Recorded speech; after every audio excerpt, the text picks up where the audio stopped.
Salut, donc je vais vous présenter mon nouvel add-on grille que vous trouverez disponible sur cette icône. Il sera dans la liste là, voilà, et je l'ai mis là pour l'instant. Je ne sais pas si je le déplacerai, mais pour l'instant il est là.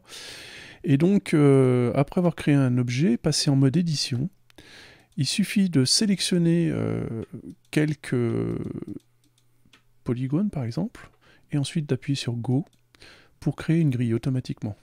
Alors cette grille, elle dispose de paramètres. Donc la subdivision au niveau du viewport donne la finesse de la grille. Il faudra faire la même chose avec le render si vous voulez avoir le même rendu, bien sûr. Ici, l'itération, ça va donner avec les chiffres impairs, ça va donner des inclinaisons de grille à 45 degrés à peu près. Voilà. Et puis ensuite, vous avez la grosseur des barreaux qui se règle comme ça. Donc une fois qu'on a créé notre grille de départ, ben voilà, on peut modifier. Offset, ça va vous donner plus ou moins l'enfoncement de la grille par rapport à l'objet, ce qui peut être sympa, voilà. Alors en fait, ce que je fais, c'est que j'utilise une astuce, hein, on pourrait le faire avec Blender directement, ce serait un peu plus long, mais on peut le faire avec Blender, parce qu'en fait, ce que je fais, c'est que j'utilise des modifieurs qui s'affichent ici. Donc tous les paramètres que vous avez là dans la grille, là ici, que j'ai mis à disposition là, en fait, on les retrouve dans chacun des modifieurs. Ici, on va retrouver le viewport, on va retrouver les itérations, d'accord?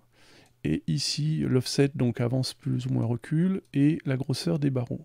Donc dans l'absolu, vous pourriez très bien utiliser cette suite de modifieurs pour faire exactement la même chose. La différence, c'est que c'est plus long d'aller chercher chaque modifieur, etc., que d'utiliser mon add-on, qui lui va vous permettre directement, via une sélection, on peut en faire qu'une seule d'ailleurs, et vous allez voir qu'en plus, ce qui est rigolo, j'ai vu, avec les itérations, on peut jouer avec des mélanges comme ça, c'est marrant. Voilà, et on peut jouer sur des effets de grille comme ça, bon c'est bon à savoir. Avec la grosseur des barreaux, on peut jouer là-dessus. Voilà. Alors du coup, ça devient un objet à part entière, on est d'accord? Donc c'est un objet gris, donc si je le déplace, si je fais un G, voilà, on a vraiment un objet gris qui est inclus dans l'objet.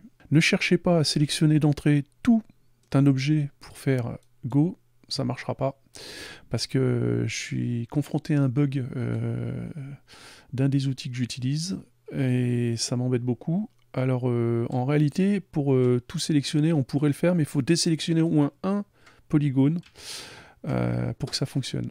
Voilà. Là, si je le fais, tac, ça va fonctionner. Alors, forcément, il y a beaucoup de... Voilà. On va mettre une itération de impair, ça peut être sympa, en grossissant. Hop. Alors, bien sûr, si je passe en mode édition, on a l'impression que tout disparaît, mais c'est normal, c'est parce que comme j'utilise en fait des modifieurs, il faut les appliquer. Et il faut les appliquer dans le bon sens. Donc il faut les appliquer toujours du plus ancien vers le plus récent. C'est-à-dire que là, j'applique, là, j'applique, là, j'applique. Et à partir du moment où c'est appliqué, effectivement, maintenant, si je passe en mode édition, il n'y a pas de problème, ça fonctionne. Voilà. Ah, j'ai oublié de vous parler aussi d'un petit détail. Alors on va le refaire vite fait. Je crée ma grille. Elle est là-dedans, donc je crée ma grille, ok, et il y a l'option, alors je vais baisser un peu pour qu'on voie mieux, voilà, il y a la petite coche en bas que j'ai oublié de vous préciser, là par défaut c'est transparent, si je retire la coche, ça devient rempli, donc voilà, c'est une autre façon de présenter les grilles en fait, mais ça change rien au reste.